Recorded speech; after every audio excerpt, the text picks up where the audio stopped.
चलिए आज ठीक है क्वाड्रेटिक इक्वेशन देख लेते हैं हम लोग।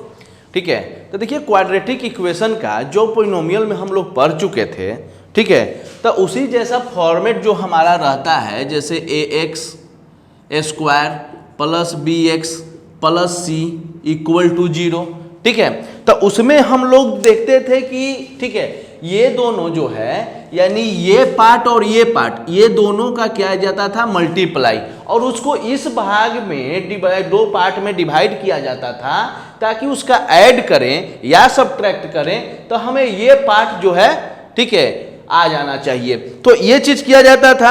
अब मान लीजिए कि कोई ऐसा आ जाएगा कि जब इससे और इससे मल्टीप्लाई करने के बाद कुछ वैसा नंबर आ जाए, ठीक है, यानी प्राइम नंबर आ जाए, चाहे कोई वैसा नंबर आ जाए जिससे कि जो है वो ब्रेक ना हो सके, टूट ना सके, ठीक है, तब उसके लिए तो उसको क्वाड्रेटिक इक्वेशन के ठीक है माध्यम से उसको बनाया जा सकता है। ठीक है, तो इसमें लिए जो है सो कि एक इसके लिए निकाला जाता है क्या, तो d इज इक्वल टू होता है b² माइनस 4ac, ठीक है, b², ठीक है, माइनस 4ac, b हमारा यहां पर यानी x का कोफिशिएंट और 4 और उसके बाद में a हो गया आपका x² का कोफिशिएंट और c हमारा कांस्टेंट टर्म, और ये d, इसे d को बोला जाता है क्या, डिस्क्रिमिनांट, ठीक है, इसको डिस्क्रिमिनांट बोला जाता है। ठीक है, तो d का वैल्यू जब b² माइनस 4ac हम निकालते हैं, ठीक है, तो उसके तहत हम इसका जो है सॉल्व निकालेंगे। तो अब इसके लिए दो रूट्स आप निकालिएगा, ठीक है, तो एक अल्फा होगा और एक हमारा जो बीटा होगा।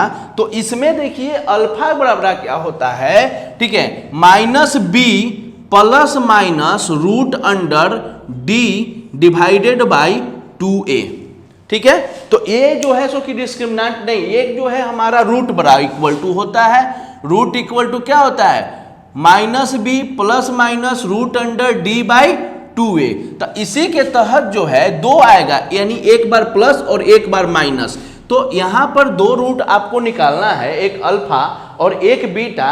तो एक बार हम जो है प्लस में हम डिस्क्रिमिनेंट को ले लेंगे और उसके बाद डिवाइडेड बाई 2 है, एक बार बीटा है तो minus b minus root under d divided by 2a, ठीक है। तो इस प्रकार से कर करके हम जो है उसका वैल्यू निकाल सकते हैं। जब जो है ऐसा इक्वेशन जब दिया हुआ रहे इस टाइप का, तो उस टाइप का दिया हुआ रहेगा, तो अगर ब्रेक हो जाता है तब तो आसानी से हम जो है फैक्टराइजेशन मेथड से कर करके जो पहले बना लेते थे उससे बना लेंगे, कोई जो है सो कि इसमें ऑब्जेक्शन नहीं है, ठीक है। लेकिन अब जब जो है करेंगे उसके बाद फैक्टराइजेशन मेथड जब नहीं अप्लाई हो पाएगा, तब जो है हम क्वाड्रेटिक इक्वेशन का जो है सहारा लेंगे और उसके बाद में हम d का वैल्यू जो है यहाँ पर पहले निकाल लेंगे। उसके बाद में alpha is equal to minus B plus root under d by 2a और beta equal to minus B minus root under d by 2a। तो दो प्रकार से हमारा वैल्यू आएगा। बस यहाँ पर यह ध्यान रखना है कि एक बार यहाँ पर प्लस और दूसरे बार यहाँ पे माइनस, और रूट हमारा ये इसका निकलेगा, इसका जो है ये इस तरह से हमारा रूट निकलेगा। तो minus B plus minus root under d by 2a एक बार प्लस में लेना है और एक बार हमारा माइनस में लेना है। तो यही हमारा मेन फॉर्मेट है। तो इसी के तहत हम लोग इस एक्सरसाइज को आगे देखेंगे, ठीक है। ध्यान में रखिएगा, डी को हमारा क्या बोलते हैं, डिस्क्रिमिनेंट बोलते हैं, अल्फा एक रूट हो गया और बीटा हमारा दूसरा रूट हो गया। तो इस प्रकार से हम लोग जो करते थे तो वही जो है हम आगे भी करेंगे, पोलिनोमियल को तोड़ते थे, ठीक है, इसमें कोई दिक्कत कहीं पे नहीं ना। तो यहाँ पर बस यही ध्यान में, और हाँ ये चीज ध्यान में रखना है कि जैसे यहाँ d हमने निकाला तो d हमारा जो है सो कि यहाँ रूट में नहीं है, लेकिन यहाँ पर जो d का वैल्यू हम निकाल के लाएंगे तो वो हमारा यहाँ पे रूट के अंदर करना होगा, ठीक है, यहाँ पे भी रूट के अंदर करना होगा।